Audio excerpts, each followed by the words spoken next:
ঘৰত 5 তাৰিখলৈ বিয়া মাঘৰ তাৰ কাৰণে আগতীয়াকৈ আমাৰ পিঠা পনা আয়োজন চলি থকা হৈছে আৰু কোনে কোনে আজি পিঠা পনা বনাইছে চাওঁ আহকচোন কাৰণ একমাত্ৰ সৰু ননদজনীৰ বিয়া আমাৰ বিয়া মাইনাই এতিয়া পিঠা বনাই আছে ধূপ পিঠা আৰু কি বনালা তিলৰ লাৰু নাৰিকলৰ লাৰু তিল পিঠা তাৰপিছত মিঠা এয়া ৰেডি হৈছে ধূপ পিঠা এপিনে মিঠৈ লাৰু তিলৰ লাৰু ইয়াত কি আছে এয়াও তিলৰ লাৰু এইপিনে নাই এইপিনে আচাৰ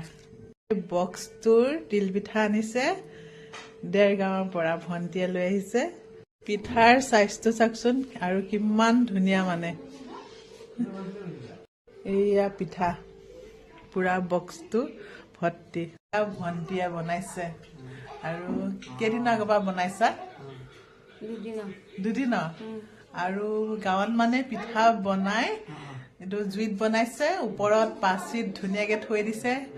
একদম মানে এটাও নেভাঙে পুৰা টাইট দেখিছে পিঠাটো দেখিয়ে ভাল লাগি গৈছে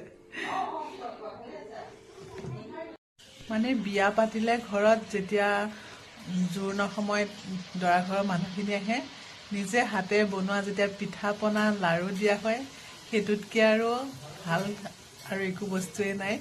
কাৰণ নিজে বনাই দিয়া বস্তু দিব পাৰিলে বহুত ভাল লাগে